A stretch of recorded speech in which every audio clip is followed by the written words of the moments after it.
I suppose you could say out of just boredom and just needing to find something to do. So I throw this little concept up and see if anybody's interested in it and wants to join in. Um, One thing that I've kind of noticed is a lot of the atheist channels become the leftist Democratic Party channels, and I don't fully understand. I mean, I think I understand why they're doing it, and if I had to guess why, and feel free to jump in, try to change my mind, whatever. I think I have to do the invite guests link first, so let's do that. Yeah, invite guests. Let's see. Do the chat right here. I don't think I posted it. That might do it. There we go. So now you can click on there from Facebook or YouTube there and click that link if you want to join in. Um, Not that I have a big audience or anything, but you might just be interested in talking about it because I don't do what I do for popularity or money by any stretch of the imagination. I just talk about things that I'm interested in for the sole fact that I'm interested in them. Um, and in the case of someone like Hugh Squire, I talk about him because I believe what he's saying is right and that people who've been murdered deserve justice, that history of our country needs to be told, etc. Now, this case, I just I've noticed too many atheists just totally lose their minds when they become atheists. Now, I'm not saying that I'm an atheist, okay? So let's just straighten that up from the offset. Uh, my views have changed on a lot of things. That does not mean I'm an atheist. I understand that the world is different than I ever understood it before. Um, how to make sense of it exactly, I don't have a perfect picture of how the universe works now. So a lot of things have been shaken up in my mind. But what I did do is I took the time as my views were changing to make sure that I wasn't involved in groupthink. So let me explain that to you. Like, it seems that when a person changes their deepest philosophical foundation, whether a Christian goes to atheism and atheism goes to Christianity, whatever, it seems that what they do is they associate not the ideas, but the thought of who they're with as an association. So every associative concept that they think this group has, they just buy in a collective group without going through the individual issues themselves and saying, what do I think about this issue? What do I think about abortion, for example? What do I think about education, for example? What do I think about economics, for example? Rather than just wholeheartedly say, well, I think in my mind that all these people over here believe this. All the atheists, they must all be Democrat leftist. So I'm just going to just grab the whole thing in one big package deal because my views are different now about um, the nature and fundamental nature of God and of the universe. So what I think is, to put it to reframe that, is just that people by and large seem to be not thinkers but associators, um, people who need other people to confirm what they believe. So if they become an atheist, they want a group of atheists. If they become a Christian, they want to go to church because they want to have a group of Christians with them to confirm them, to back up, confirm what they feel, confirm what they believe. And I think that might be true more even for women. Hey, Roddy Chrome, how you doing? I'm not calling you gorgeous anymore. I'm just going straight to Roddy. So I think by and large, what happens is people just they feel that they need other people to confirm what they believe. Now, all the years as a Christian, I would always quote the Bible and say, um, well, Noah and his eight people went on the ark. So and everybody else died, and John says, let God be true and all men liars. So I would say this all the time. So I would say, yeah, thank you. Um, so I would just say, listen, if you're the only one on earth that believes something, that's okay. And I still do that. In some things, like, there's not very many people who take the time to listen to Hugh Squire, for example. Like, Hugh will be talking about, he'll throw out huge thing that should just like break somebody's attention, and they should just, whatever mesmerized state they're in, whatever hypnotic trance that they're in at the time, it should snap them out of it for just a second while they glance and see the claim when he says something like, hey, my wives, 4 women over 20 plus years, were murdered on holidays. You know, that should just automatically snap people out of their trance, but it doesn't. And you'll see that they'll just continue to say whatever they were saying, talk about whatever they were talking about, and nothing goes into the mind. So how is it that when somebody becomes an atheist, for example, they don't take the time to consider, well, what do I really believe about abortion and why? What are the concepts? What are the philosophies of why? I mean, because I would think that you would say, like, now I believe in Darwin, and Darwin says the fittest survive or whatever. So why would I intentionally kill my own species? Okay. Now I look at nature and I don't see a lot of, I mean, there may be some competitions, but I don't see a lot of mothers destroying their babies. Now I did have a hamster once, okay?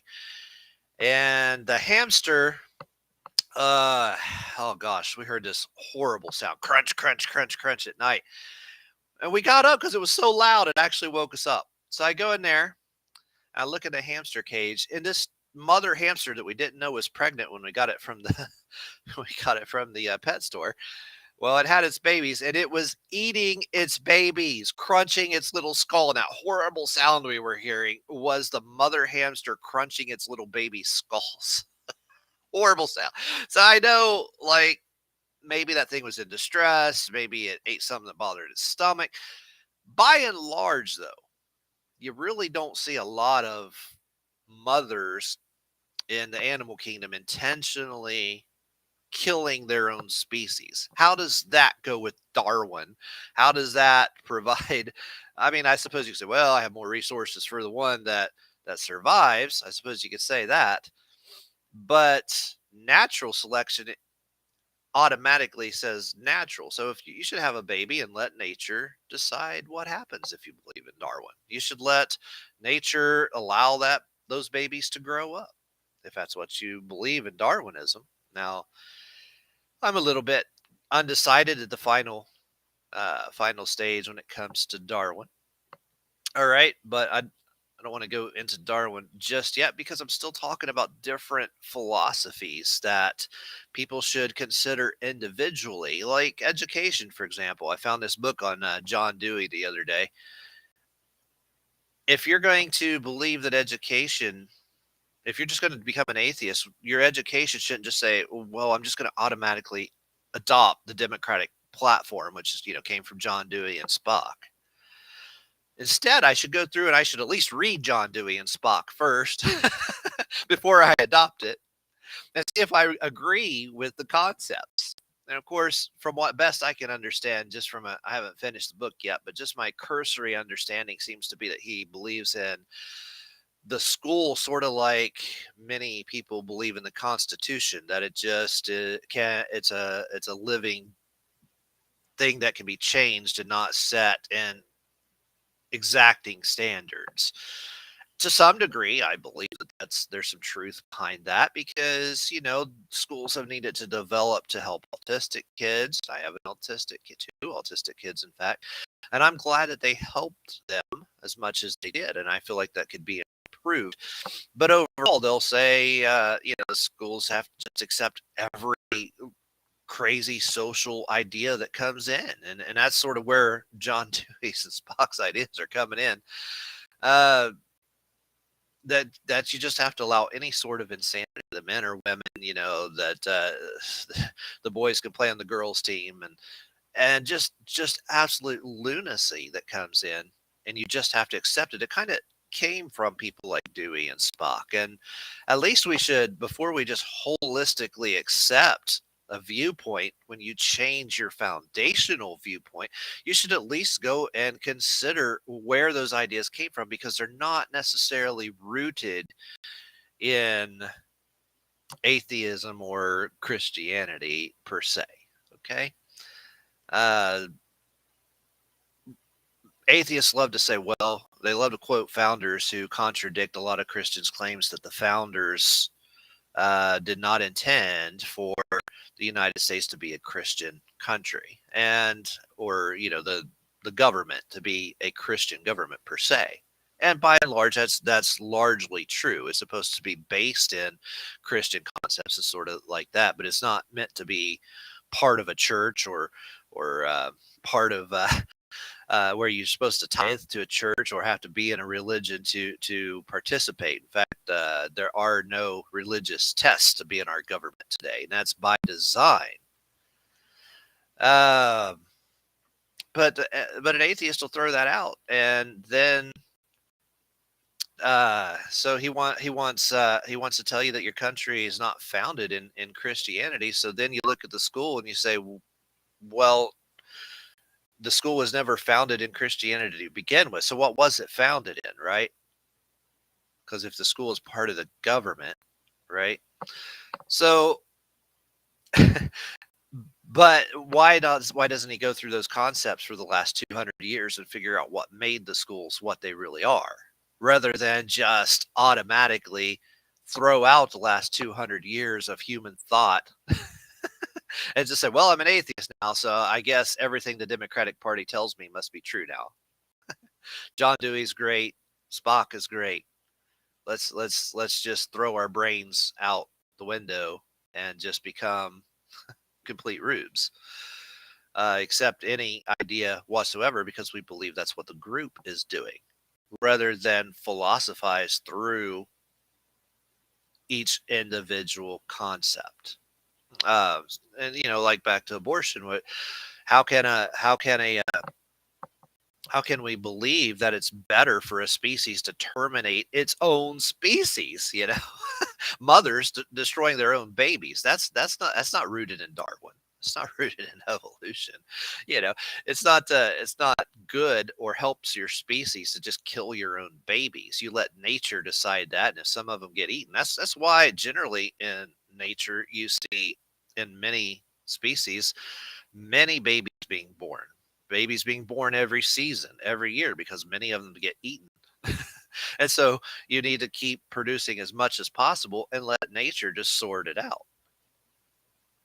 Now, once you start bringing the concept of thinking and a brain and humanity into the picture, now you've decided we're not going to strictly do what Darwin said. Now we're going to go to the next level where humanity is superseding the natural processes, and we're intervening in our own future and in the future of our species by killing our own children. That's absurd. It does bother me at a very deep level emotionally to think that anybody can just take the life of their own child. That bothers me. Uh, and that bothered me when I was a Christian. It bothered me with whatever you want to call me now. I do not consider myself an atheist. I don't know what's going on right now. I'm seeing a lot of things that I don't fully understand and don't have a good structure to put that information on, because the foundation that I built for 40 years on fundamental type Christianity, evangelical Christianity, I've had to replace that. So now I have to go back through and I have to sort through every single issue. By the way, there's a link there. If anybody wants to call and talk about any of these things, feel free to. See, Roddy says there's definitely groups in the atheist community that are dogmatic and cult-like. self-proclaimed skeptics that don't really think, but they just parrot what their idols say. I think when it comes to people like Gnostic informants and the other guy here all the time, Lambert, it seems that Gnostic informant is sort of copying Lambert, right? So I don't think that he's thought through every individual issue. I think he's one of the people also that, in my cursory examination, and I'm sure he could prove me wrong, but he just seems to just be the kind that says, "Hey, I can make money here." And that's the thing about YouTube too, is you don't see a lot of people when they change their views. They're coming here because they really want to understand as much as they want to make money. That's why I don't care if I ever someday have 5 million subscribers. I refuse to monetize. I do not care. I do not want my opinions to be subject to money. And that's why you saw Lambert, for example, throw his own friend that was under the bus for political reasons. I would forget his name, but he threw that threw his friend, that a scholar, a very smart scholar, under the bus because other scholars were saying that they wouldn't come on his program, and then that would hurt his financial. That's terrible, you know. So I don't want. I have a decent living. I'm not rich by any stretch of the imagination, but I have a house and 2 cars, and 3 kids and a wife and 2 dogs, and we live all right. You know, we have food on our table. Our bills are paid. We're going on vacation this year. Heck, maybe some people, yeah, thank you, Robert Price. I can think of him when I'm not talking, right? It's like when you try to think of something right then, your brain just kind of goes numb. But thank you, Roddy. Yeah, Dr. Robert Price. So Lambert throws Robert Price, an amazing scholar from what I've heard, because he didn't like his Trump politics and that sort of thing. And I can, you've heard me now say that I don't agree with Trump on too many things. There's no way I can in good conscience vote for Donald Trump a second time. See, I lose 2 people. See, that everyone's just automatically politicized. It's unfortunate. If they don't hear the political view, they're just out. Their brain just checks out. As soon as I said I don't support Trump, 2 people gone right then. It's amazing how that works. So anyway, I cannot in good conscience vote again for Donald Trump. But contrary, there's no way in a billion trillion years, fillet me alive over an open flame first, that I could ever possibly vote for Joe Biden or Kamala. I have yet to see a Democrat that would even remotely be someone that could be trusted with so much power, but neither can Donald Trump. You see, as Hugh has mentioned many times and explained to me, I was wrong about what I thought happened on January 6th. I thought maybe that the vice president had the power to overturn the election, possibly, because what I was reading, it kind of looked like that. But no, I was wrong about that. He definitely does not have that power by any stretch of the imagination. But what I noticed that Donald Trump also did was he put his own vice president and threw him under the bus, just like Lambert did with Robert Price, and he gave him the nuclear football on January 6th. The thing that you pushed to launch nuclear weapons. Did you know that on January 6th that the nuclear football was handed off to Vice President Pence, who was in the Capitol building when the FBI was sent through the Proud Boys? Remember that Enrique Tarrio was a Proud Boys FBI informant. He was the leader of the Proud Boys, and he was an informant for the FBI. And the first people that broke the first windows and threw down the door, guess who they were? Proud Boys, right? So you know that the FBI is helping Trump. Okay, all right. And so you have some corrupt people in the FBI, which you'd already know if you knew Hugh Squire's story. But let's say you don't. You haven't listened to me before. At that point, you should be able to put together that the FBI is helping Trump try to start a coup and putting the nuclear football in danger. Do you realize that if Proud Boys and these people with the Proud Boys that were being led by the FBI, organized by Trump and the FBI, Had they been allowed to get that nuclear football, what sort of situation our country could be in right now? What if they'd have just taken it and threatened? Now, are there probably safety protocols? Protocols, probably. Are there backup protocols? Probably. I don't know. I don't know that they could just grab it and turn a key and just immediately, and automatically a nuclear missile goes flying without anything backing it up. That, confirming that. I don't know. That kind of information's classified for good reasons, right? So even though I don't know exactly how it would work, the brilliant Dr. Price, I agree, he's a real smart guy. Uh, to put the nuclear football at all in danger like that is absurd, manipulative, and extremely dangerous because the rest of the world might think that these people have the power to launch a nuclear weapon and might retaliate. We may see this happen anyway, folks. Do you realize what Joe Biden is doing in Ukraine over there? You should be supporting Russia and Putin, not Ukraine. Okay, don't support Ukraine right now. And I don't mean the people who are affected by the war. I'm talking about their governments. Uh, Helping the government of Ukraine is equal to helping Joe Biden right now. Okay, and it also puts your country in a very unfortunate predicament in which you could end up being nuked soon. It's suicidal at this point to help Ukraine in any way, to be giving them missiles and billions of dollars. That, by the way, most of which is not being approved by Congress. I mean, the president has found another $3 billion yesterday to just throw over to the Ukrainian government. And who knows, did our FBI help kill that relative of Putin in Moscow this week? Maybe. But anyway, you're playing with fire. The same standards that I would put up towards Joe Biden, I'm going to put against Donald Trump. Don't play with fire. Don't try to take over your government. But see, this is the thing. When you just say, "Well, I'm an atheist now, so I'm just going to accept the Democratic Party." No, no, no. You have to consider each candidate. You have to consider each individual. You have to consider positions and policies and ideas that have come down for hundreds of years. Man, I can't wait soon. I have a video that I'm going to make live at the museum soon. I'm now a tour guide, a volunteer tour guide at the Campus Martius Museum in Marietta, Ohio. Having a blast, by the way, learning something new every single time I go. When I have a chance to make this video, I am going to blow some minds. Okay. Because I examine things individually, unlike the way anyone else does. So I'm going to go in there and I'm going to show you something that just very few people know, very few people will be able to put together.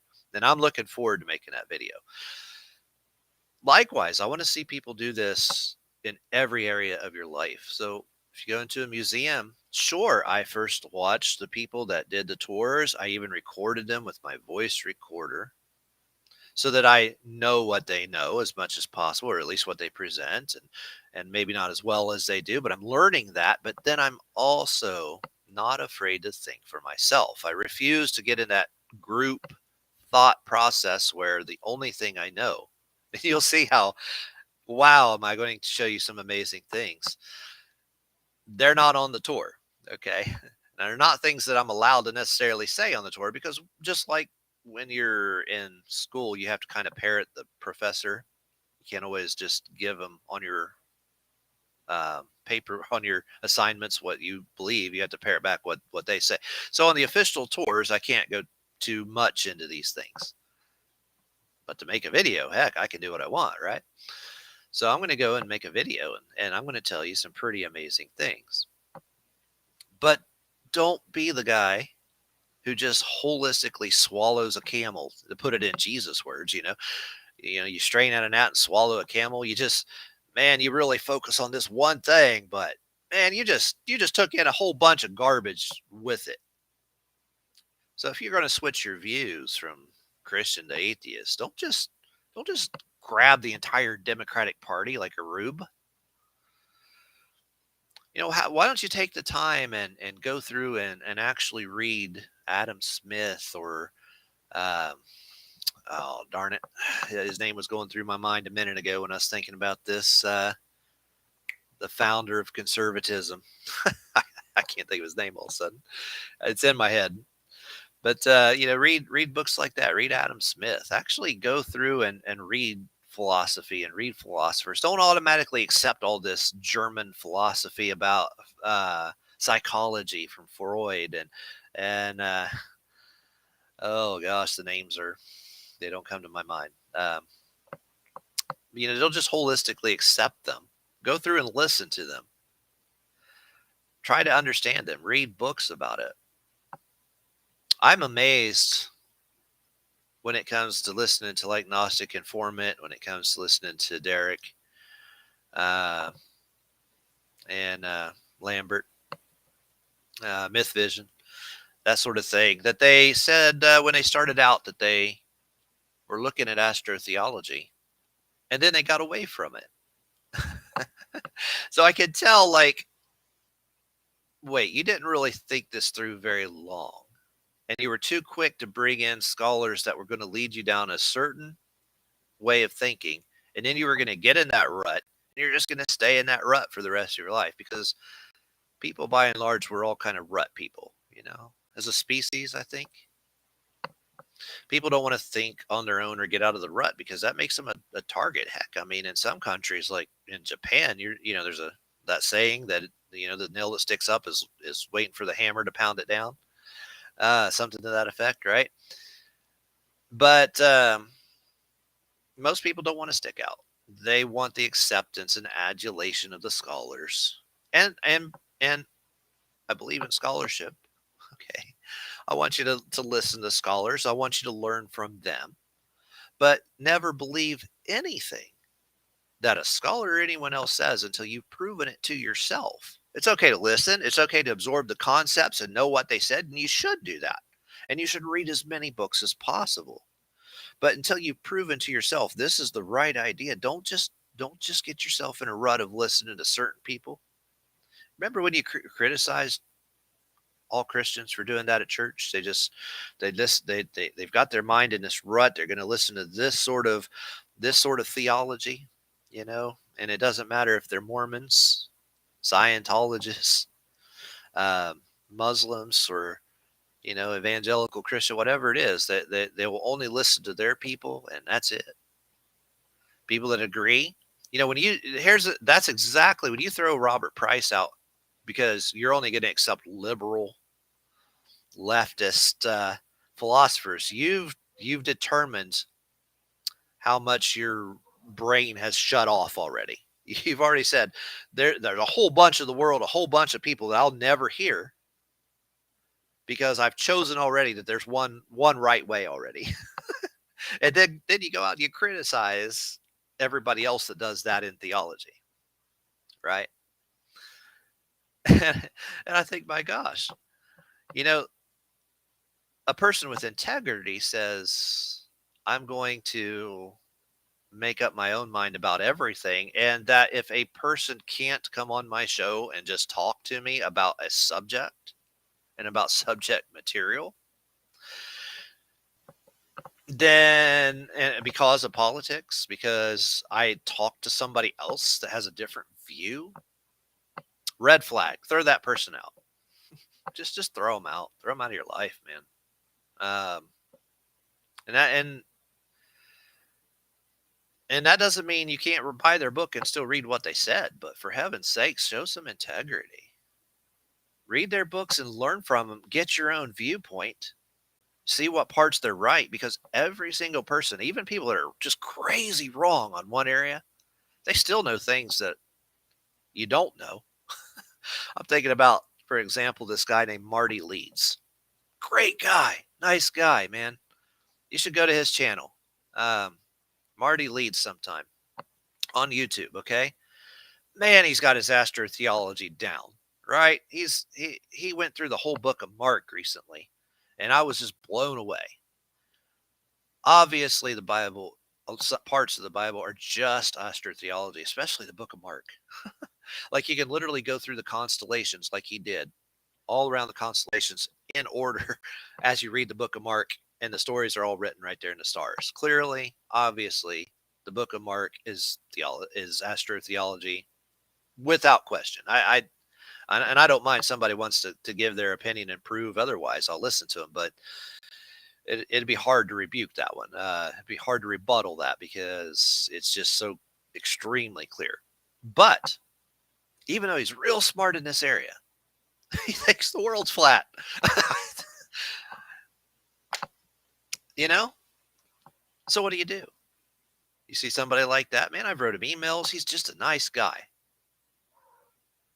But I could prove to him that 3,000 years ago, if he'd listen, if he's not in his own little rut, right? People he's going to accept, maybe he only accepts flat earthers and won't listen to anybody else. Maybe that's why he's in that rut, right? So you're going to be in a rut over here, and you're only going to hear certain liberal people. Other people are only going to hear certain theological people. And so maybe he's in that rut where he'll only listen to flat earthers. So he gets a whole lot of right information, but he's blind. He's a big blind spot because of the rut that he's in, probably, right? And I could show him 2,500 years ago, they were incorporating the name Lord Jesus Christ as the size of the diameter of the earth times 4, the box, that the invisible perimeter of the earth, if you will. Okay. Some people say, well, that means that they're making the numbers up. No. It means that they could measure the size of the earth, and that they were using sacred geometry and incorporating it into the name in Greek of Lord Jesus Christ himself. It should blow his mind, right? Should. But you know what? Just like I doubt that I would ever get him to be able to hear that. I've tried on an atheist channel twice now. I tried to call Derek and explain this to him. They shut me down before I could even get a few words in. 3 times. And the Christians. I tried to explain this to two Christians. I tried to explain it to Rebecca's channel on what is it? Bread of Life, I think she calls it. And she pretends to be stupid. And I don't believe she's stupid. She knows Turkish. She's a real smart lady. You know, she's been a missionary in other countries, but she plays dumb. Plays like she can't because she's in a rut. And I know what it means. I see it because I see it with the flat earthers. They're in a rut. I see it with the atheists. They're in a rut. I tried to explain this to Derek. He doesn't get it. And then I even tried to explain this to a conservative atheist. The guy won't even say his name because he was such an a-hole to me that I refused to give him any publicity whatsoever. But what a jerk. I tried to say this to a Catholic guy. Same exact thing. Because people live in their rut. They've determined ahead of time. And I don't care which philosophy you're in. You've already determined ahead of time who I'm going to listen to. And I'm going to throw everything else out. Not me. I say, you know what? Bring it in. I want a little bit. Everybody knows something I don't know. And I learned this from Jack Hiles, of all people. This comment. Everybody knows something I don't know. Thus, everybody's my teacher. The flat earther's my teacher. The atheist is my teacher. Okay. The Christian is my teacher. Everybody knows something I don't know. And I'm not going to throw any of them out. I'm going to listen to them, and I'm going to give them a chance to explain what they have to say. And then when I prove to myself a viewpoint, I'm going to hold to that. And it doesn't matter if nobody else does. If I'm the only person who ever supports you, Squire, in my whole life, I hope that's not the case. 4 women murdered on holidays to eat justice. But if I'm the only one that can see it, well, I'm sorry. I'm gonna do the right thing and support them. Wait till you see the history. I'm going to stand where I stand because I've proven to myself what I believe. And I would like for other people to not get in a rut. Watch Leah Rubini talk about Scientology sometime. And it's the same thing with Scientology as it is with any other thought process. Humans just seem to be rut people. They'll accept the viewpoint of Scientologists in Scientology, and that's all they're ever going to hear. So they want the person at the top to be special so that they can follow them. This is why, like, maybe there's some evolutionary link to this of always wanting to put somebody as the leader and follow them, kind of like the alpha dog or whatever. Maybe that's just common among people because we sure love our hierarchies. The Roman Catholic Church sure loves its popes, right? And its cardinals. Even your local church wants to elevate the pastor and give him a salary and put a deacon board in charge of everything. And most of the people, they're called lay people, but they might as well be lay down people because there's nothing for most people to do in a church, right?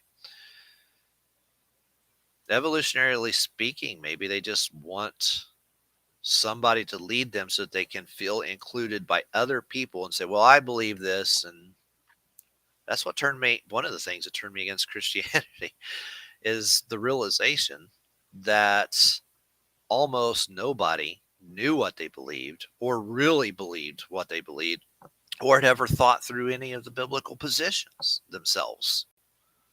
They were there because they wanted everyone to see them as a Christian because they're in a group, and that's good enough.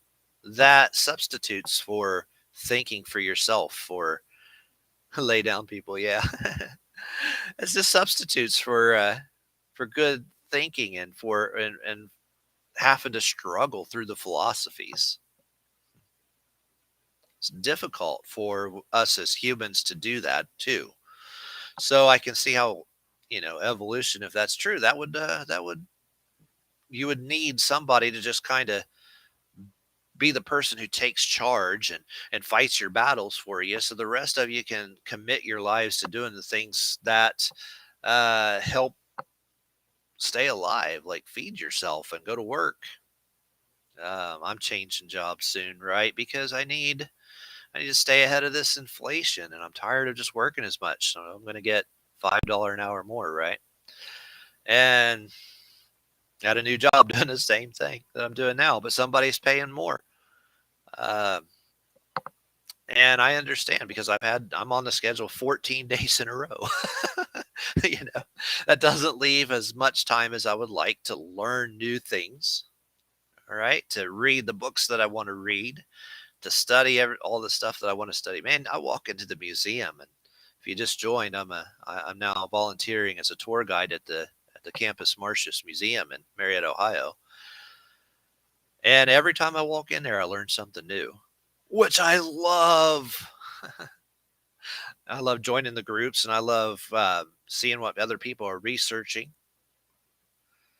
But I will not believe any one philosophy until I have proven it to myself, and I will stay with that one idea that I believe while I continue. Everything I believe, everything I think is always subject to reinterpretation as I learn more. So I'll continue to believe that. I'll stay in a rut per se because I've studied my view for myself. Now, no one does this perfectly. Okay, we're all rut people to a degree because life puts us in a rut because we don't have time to study everything, and the very fallible nature of our mind means that we can't possibly learn and know everything there is. So what I do is I try to be attentive. Oh, where did I learn this idea from? Sometimes it doesn't occur to me that I picked up an idea and just holistically accepted it, like just like I'm telling you not to do. But human nature, we've done this. We're always going to do this to some degree because of life, because of our need to eat, because we have to work to feed our own faces and pay our bills and that sort of thing. And so we don't have time to just devote ourselves to altruistic study and philosophy and the finer ideas of the cosmos and universe and so forth. Uh, And so we're not always going to do that, but we should always be willing to take anything that we know in stride and revise it as new information and new understanding comes our way. There should be nothing that we say, I'm just not going to listen to, especially because, oh, that person believes something I don't believe. I don't care if the guy's a Mormon or Hare Krishna. I've seen those Hare Krishnas at the airport. They don't. I don't. Why do they hang out at airports? What's with the Hare Krishnas in the airports? I, mean, I used to go to Clearwater Christian College in Clearwater before I went to Hiles Anderson. Yeah, I was in school from '95 to 2004, for heaven's sakes. And anyway, down in the Tampa airport, Hare Krishnas would always be there when I'd fly back and forth. And I always give me stuff. One time I was at the mall in here in town, and I don't know. I just must look like the guy that people can want to philosophize with or something. I don't know. But this old lady just sits down beside me. I thought, well, that's weird. I said, hello, how are you? As he started doing Hare Krishna, and I was just like, cool. I love it. I'm not the kind of person that chases somebody away when they come to my door, because go ahead and prove to me that you're right. Let's hear it and enjoy life. Don't be in such a rut that you just have to push everybody off because they don't believe everything you do.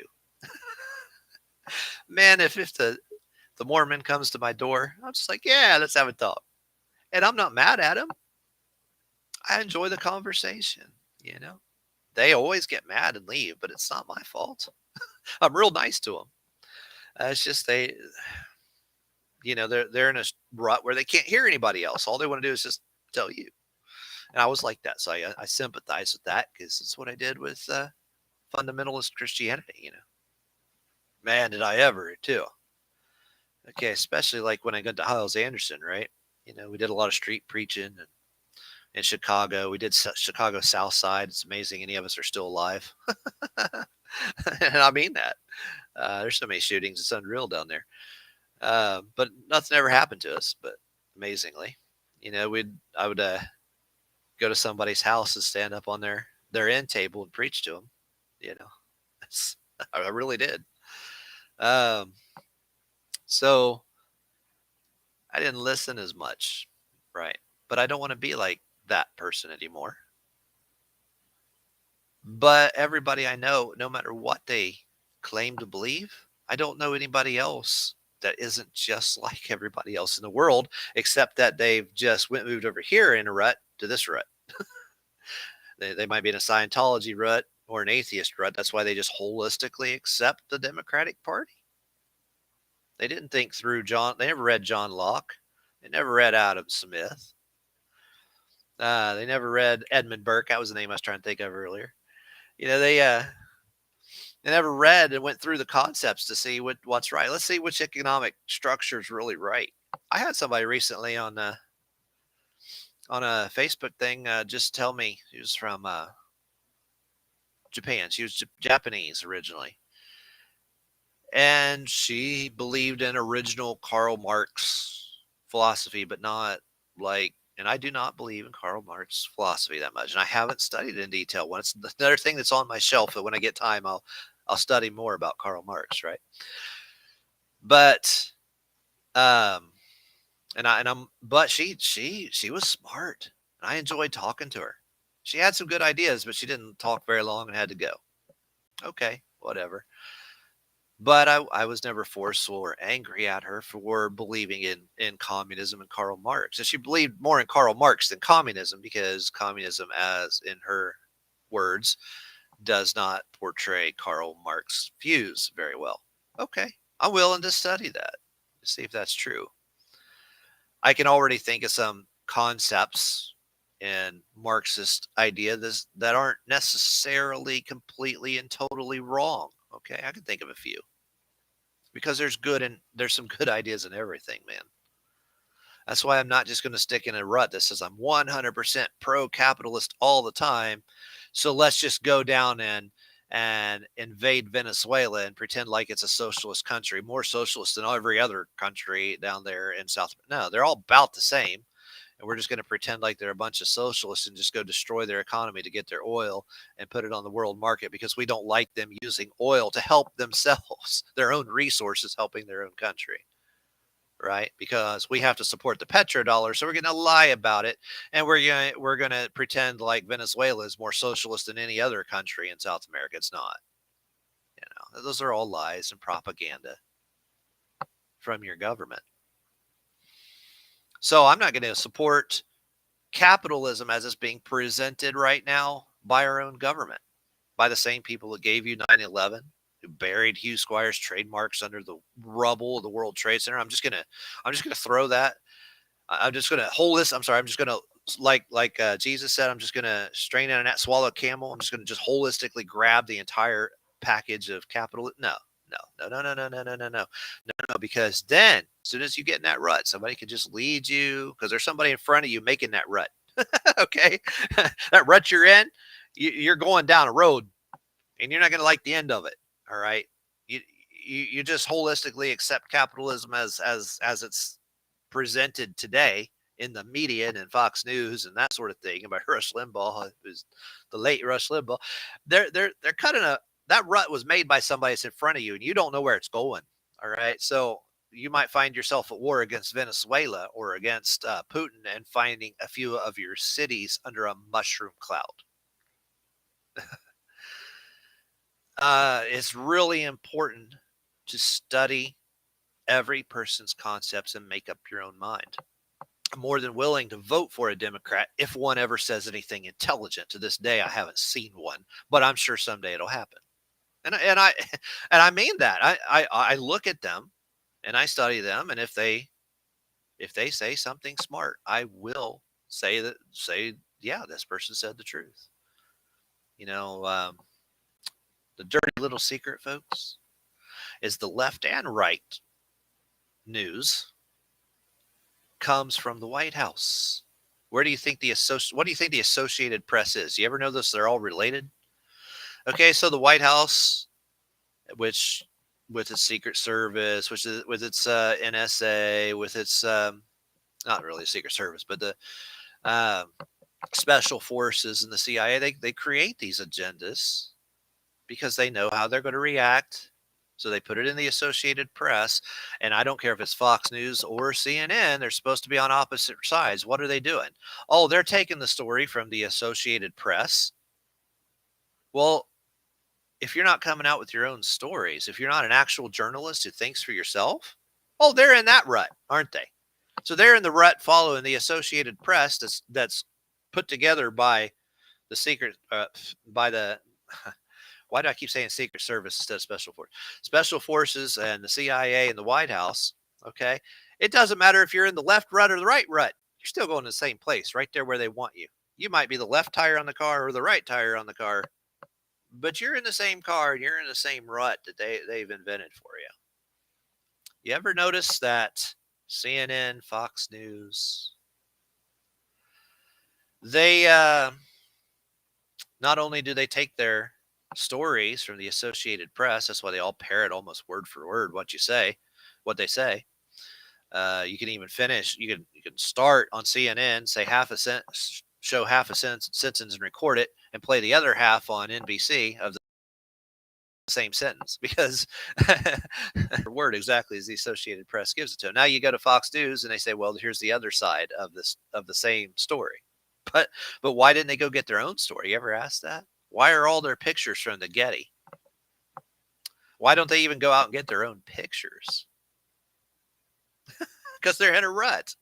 They're not thinking for themselves any more than Lambert's thinking for himself, or Gnostic Informants thinking for himself, or the guy I won't mention who's just a complete conservative atheist a-hole I'm not going to mention anymore, or the Catholic guy that I'm not going to mention because they're just complete and total a-holes I'm not going to mention, or Rebecca, or any of those people that are on YouTube.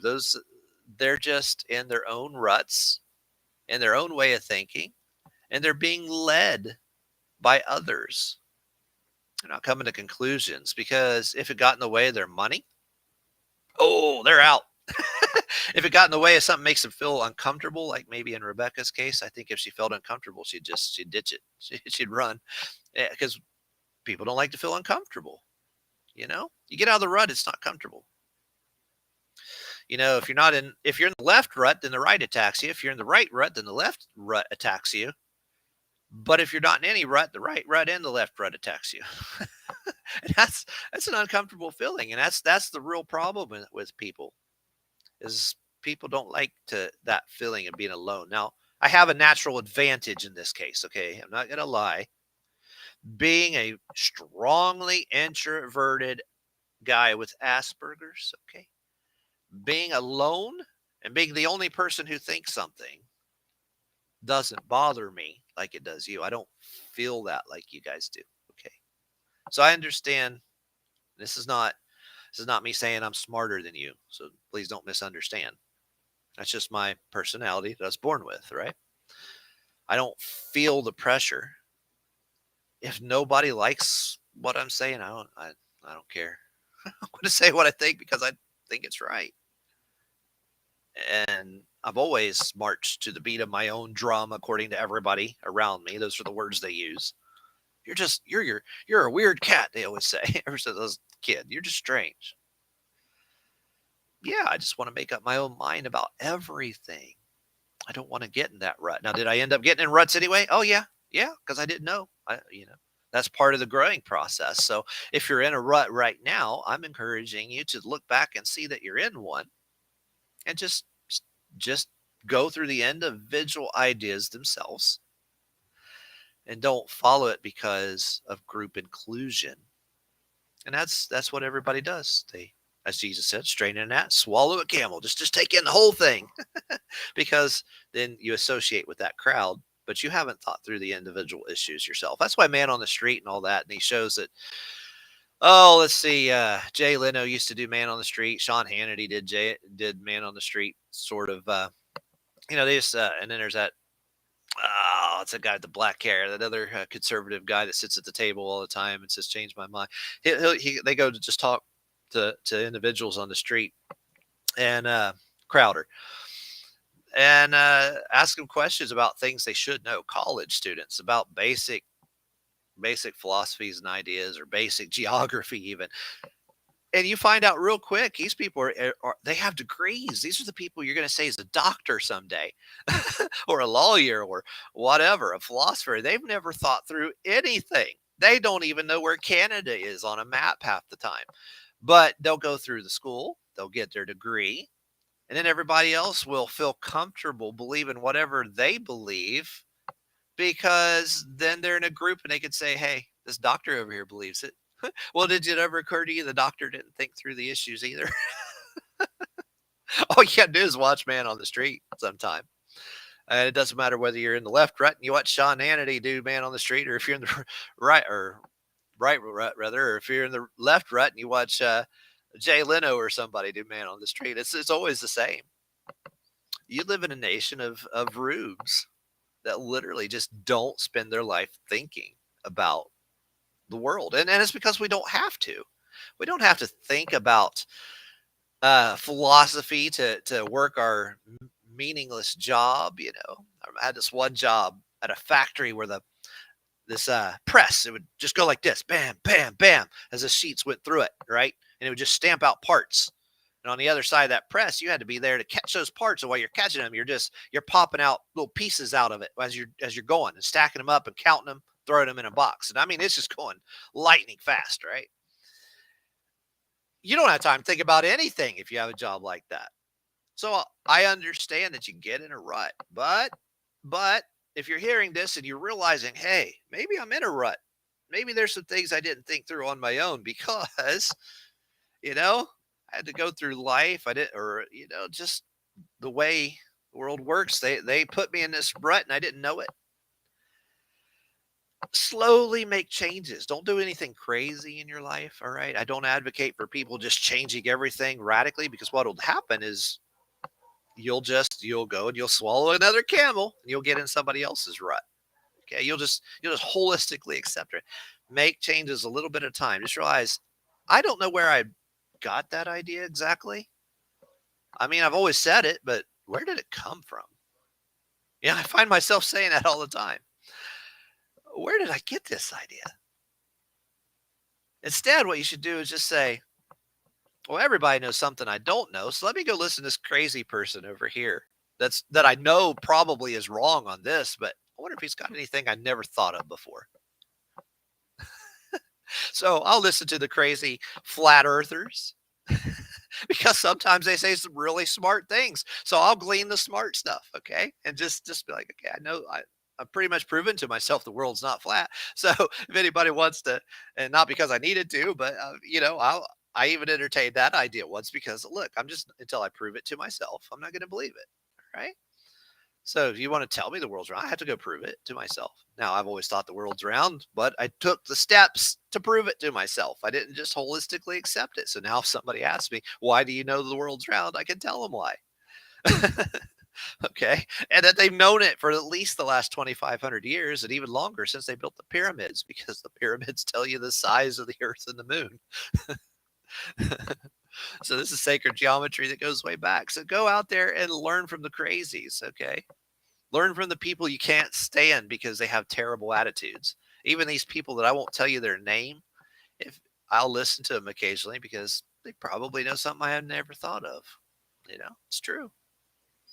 Now, if I'm trying to talk to somebody and they pop on, I'll probably get off because I don't want to talk to those people. As soon as somebody is rude to me, all right, I don't shut out everything they say.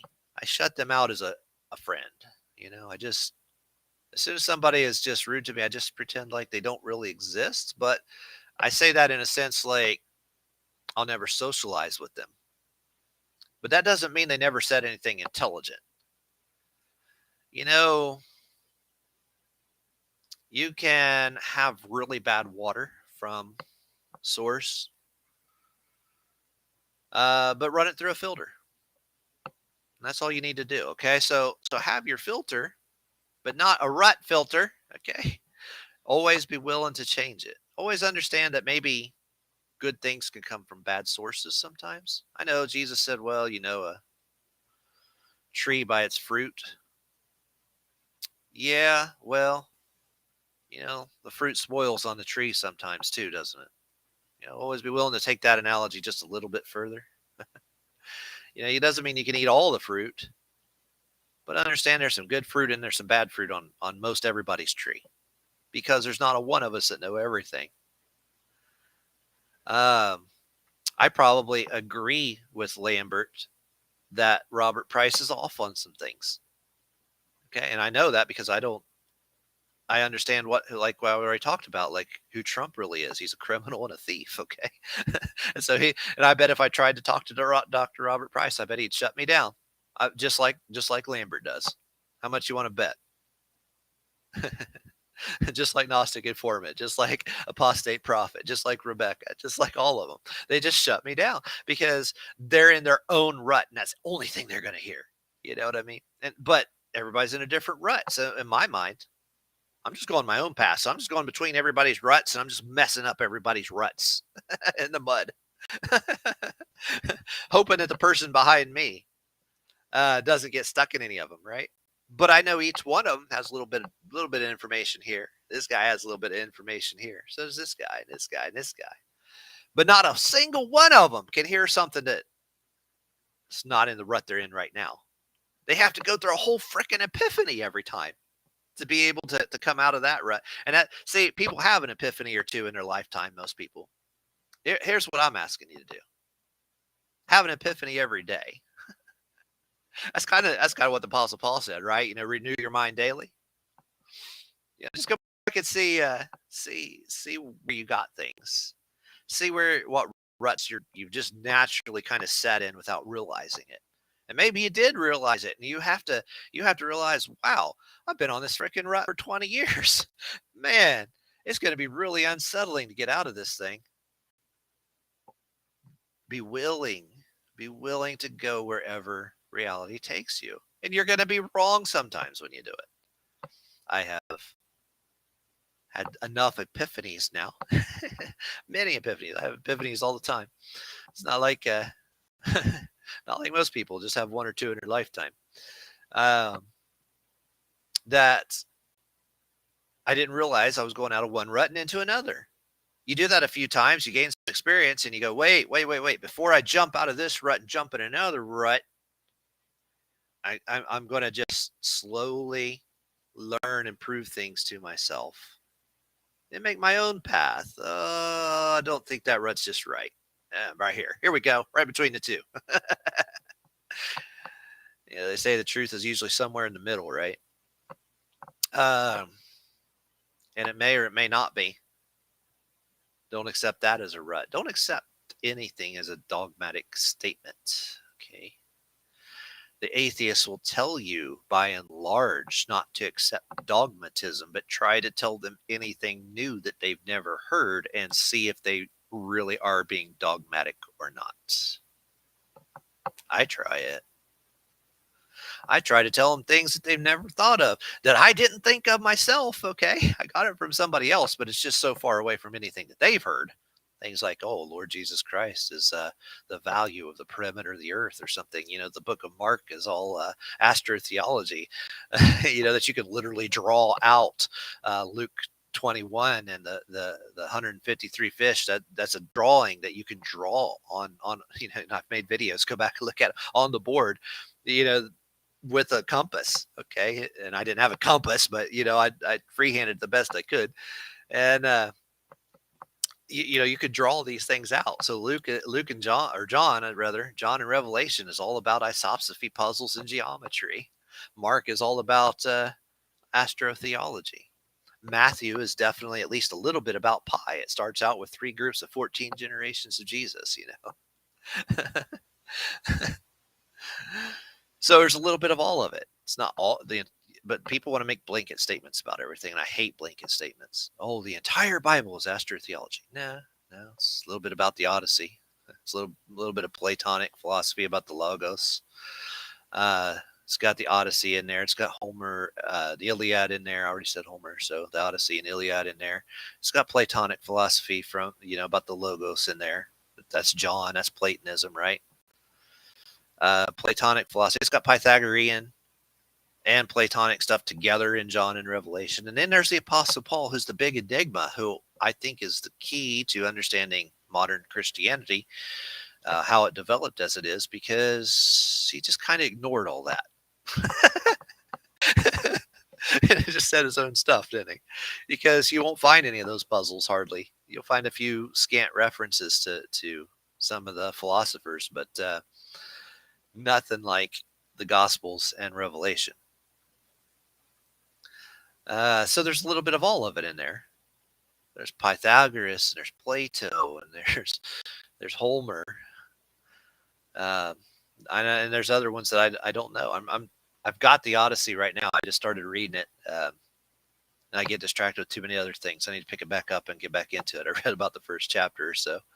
But I'm trying to read all these things for myself. That's all I'm asking people to do. Don't make anybody your pope.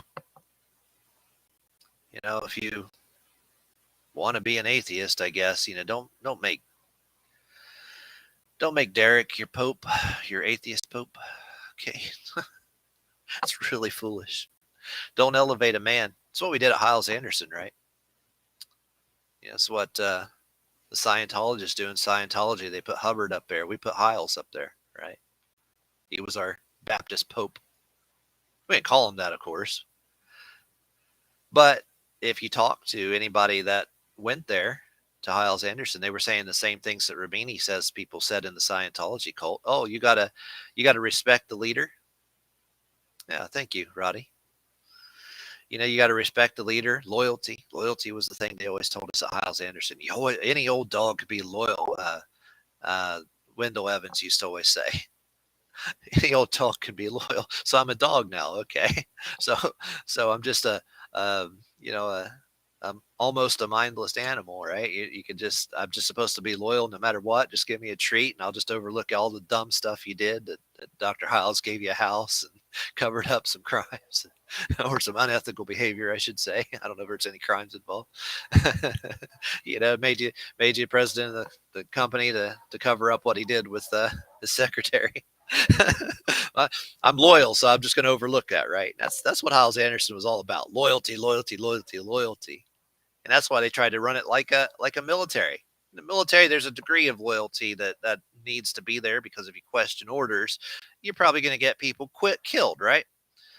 But they tried to run the dorms just like the military openly. They told you they were doing that. Okay, so it's not like I'm making it up. No, they said that. So they wake you up at 6:30. They'd come wake you up out of bed. If you didn't get out of bed, they'd write you up, right? And then you'd have to work off the quote unquote offenses, because they had demerits and they had offenses. They had demerits if you did something immoral, right? Some sort of immoral offense.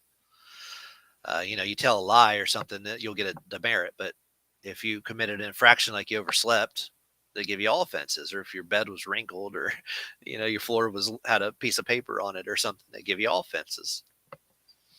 So I had so many offenses, it took me several years longer to get through Hyles Anderson, because every single day this jerkweed would just come in who thought he was just all that.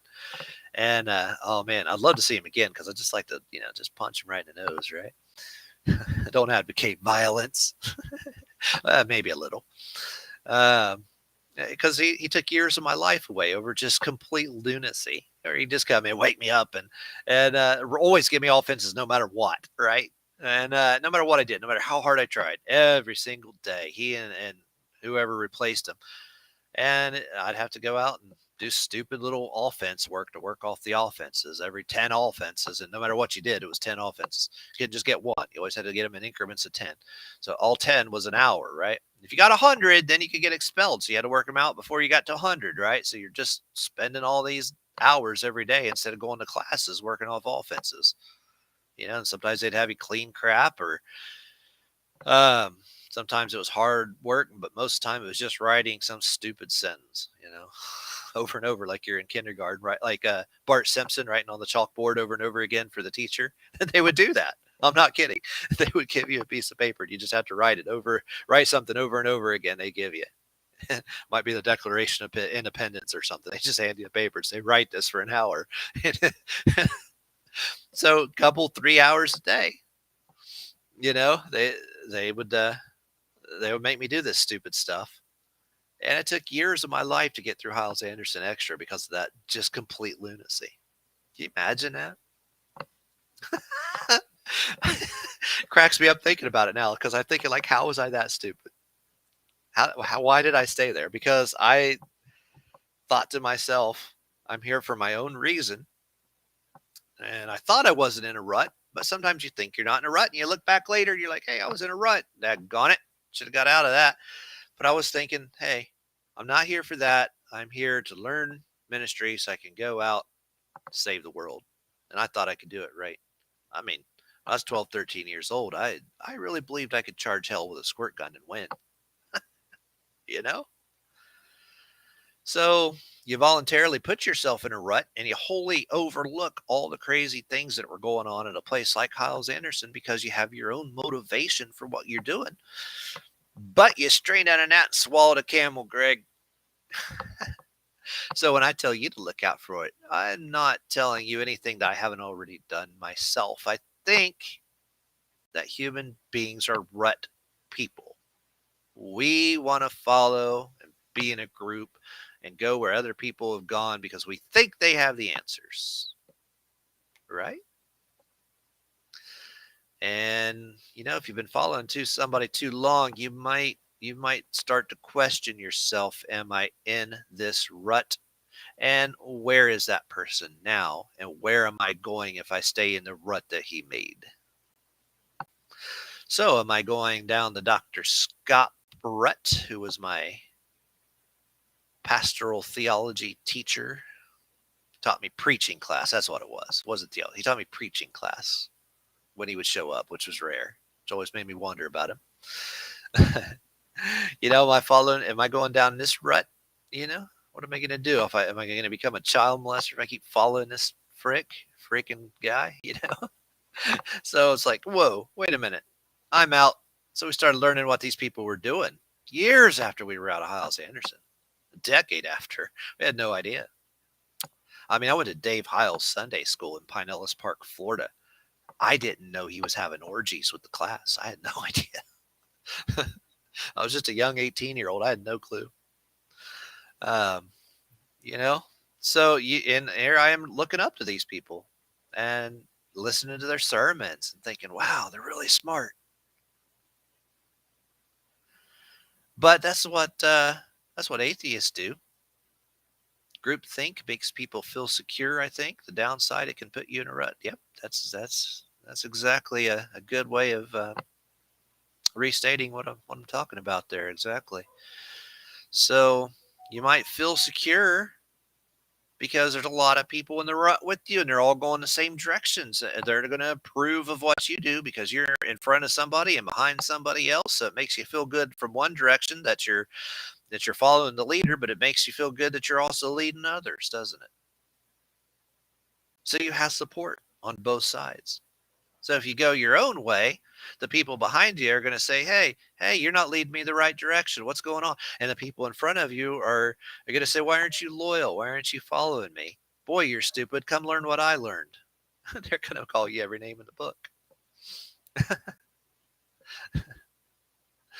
and, and man, that's like the story of my life because I've always had some degree of self-thought that didn't accept all of the groupthink, that didn't accept all of the rut. I may have been in part of the rut in one thing, you know. It's not one rut for everything, okay? You had to expand the metaphor a little bit. You're you have a lot of cars in there and a lot of different ruts, okay? So expand the metaphor a little bit. But I things like loyalty at Hiles Anderson College, they would say you have to be loyal. I said no, not being loyal to anybody. And I would just say like, God's my I'm loyal to God only. I'm not going to be loyal to Hiles Anderson, and I'm not going to be loyal to Evans. And they all made fun of me. And well, look at them now. You know.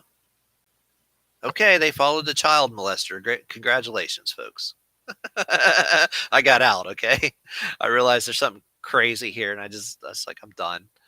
I mean, I did graduate. Okay, don't get me wrong. I graduated, but then I left that place. I wanted nothing to do with it after that. But I also forced myself to graduate because I didn't want the excuse to be, oh, he didn't do anything in the ministry because he didn't graduate. So I was like, I'm going to finish this darn thing. I've been in here for frickin' ever, 1995 to 2004. So I'm like, I'm going to push myself over the line, and I want nothing to do with these people. Then, a decade later, you find out it's a good thing. Glad I did that. Because look at them now. Half of them are in jail. We have a friend up there now, and her husband ran off with homosexual men, right? And all recently he got found out again that he was child molesting people. It never ends. Little kids, molesting little kids. It's unbelievable. And a lot of them did that crap. So it's a good thing I was willing not to just overlook everything for loyalty. It's a good thing I was willing to come out of the rut, but not realizing I'd accepted some other some other group things about theology. I mean, I was there to learn theology, right? That's why I went. So I did accept some of it. We came out of there thinking women all have to wear dresses, right? I have 3 girls. We started them out when they were real little. Well, 2 of them. Third one never had to endure that, but we stopped when they were about 4 or 5, so they didn't have to endure it too long. But we came out of there still thinking, girls had to wear dresses and skirts and all that. I'm not for drinking alcohol for good reasons, because even though I'm not fundamentalist, I thought through alcohol, right? So I don't stay away from alcohol for religious reasons per se. I stay away from alcohol and drugs because it makes you stupid, okay? And dangerous and unable to plan your future and broke, okay? And it'll affect your health, okay? Good reasons. So that's what I think a lot of these atheists do. They're like, okay, I'm not a Christian, so I'll just become a drug user now. I'm an atheist. Congratulations. You didn't think through anything, but the group of atheists you got involved with, they're drug users, so you just jumped in and grabbed it because you didn't even bother to think through your life. That's pathetic. This is why it's so important to not just jump in with a big different crowd, okay? But back then when the kids were little, we'd go down to the alcohol aisle, real loud. I made sure it was loud. Okay, we'd go down the alcohol aisle with the kids, and I'd say, repeat after me: beer is bad. We don't like it. We kick it. It's bad. Punch it. Now I don't do that. Now I reason with them. I say, what would happen? What's your future? What's going to happen to your kids? What's going to happen to your kids if you start this trend? What's going to happen to your nation if you become a nation of drug users and drunks? Have you accepted any responsibility for the future? And think about that. I feel like that's more powerful, right? So I still think that girls ought to try to be feminine. I think that guys ought to try to be masculine. I don't think that girls can be guys and guys can be girls. I'm not swallowing that nonsense. I'm not just grasping all that culture as it just comes because they're on that rut. They accepted the Democratic Party when they became atheists. So tomorrow they'll be marrying rocks, and don't doubt me on that. If you can get a guy to marry a guy, you can get a girl to pretend like she's a guy, tomorrow they'll marry rocks, and you'll support it. Because the things you said you wouldn't support 30 years ago, you support today. Because you jumped on the bandwagon a long time ago. And wherever those ruts are going, you better get off the rut because you don't know where it's going to go. And you'll say, oh, well, hey, I wants to marry a rock. But then they'll give it rights. They'll give it a name. You think I'm kidding? There's no amount of insanity left, folks. We're on the bottom step. Okay. We can't go much lower with this culture. They'll try to give it benefits. You just watch and see. This is how much lower can we go than what this society's already gone. It's hard to imagine because the things they're doing now are just as crazy. And we would have said the same. You would have said 30 years ago, nah, we're not going to have men playing girl sports. Nah, that's crazy. People just say no. The girls will get hurt when they start playing boys sports and they'll just get out themselves. Nah, that'll never happen. And now you support it because, hey, I'm not religious. I'm an atheist now. And so you just threw out your brain and accepted groupthink, and everybody will support you when you do it. And that's what it is because they'll just stay on it without thinking it through any of the issues ever. This is why, to a slight degree, you'll see more conservatives that think through more issues than liberals by and large, because even though both are in their ruts, both are part of groupthink, there is some logic, at least behind the positions of conservatism by and large, whereas leftist positions are almost wholly and emphatically outside of thought itself for logic reasons and outside of reasoning itself, and wholly dedicated to the whole concept of just feeling your way through life as others feel it. So you're running your life based on feeling and an emotion and not through logic. So even if a conservative hasn't thought through a position, the person who made the rut probably did. So at least there's some logic and some reasoning there. With the left, nah, there's no logic or feeling behind most of it. Okay, or there's no logic or reason behind most of it. Just feeling, just emotion, just raw, unfiltered. Do it because it makes the other person happy. It makes me happy. We're all happy. Whatever happens, happens. And if we all end up getting nuked because we're putrefying to the rest of the world, that's okay. Let's all hold hands and sing Kumbaya. Just do whatever we feel like. Let's do all the drugs and alcohol we feel like.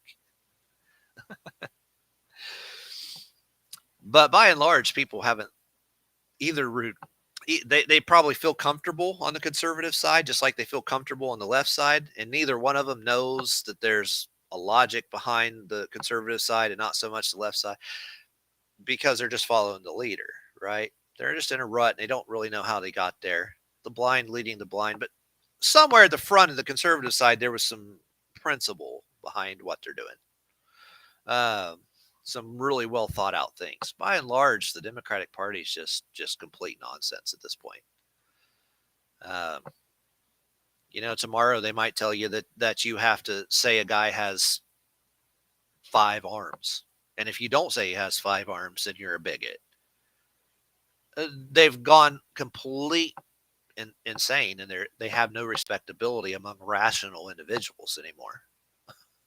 There's no reason to become an atheist and think that you're an intellectual, and by God, you never want to join the Democratic Party, for heaven's sakes, if you believe in rationality. There is no rationality over on that side. So why are they going to the left? Am I missing something? Have I lost some information? I've noticed nobody called in.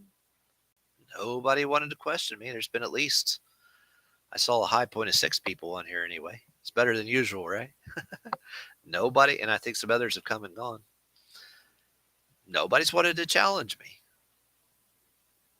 Nobody's wanted to say, prove to me I'm wrong, because I do listen to you. I won't make fun of you. I don't do that.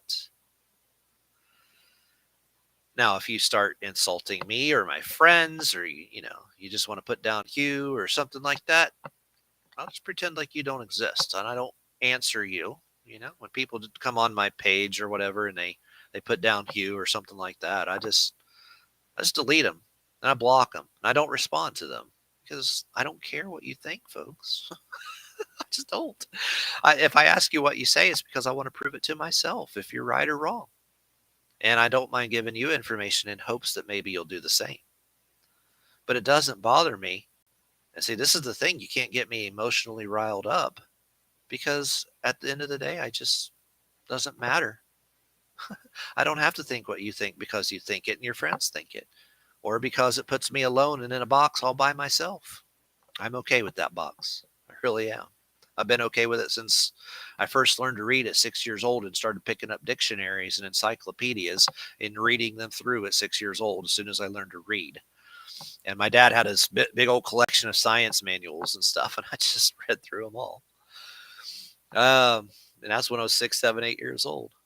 That put me in a box already when I was in first grade. I was the only person talking about dinosaurs and things like that, right?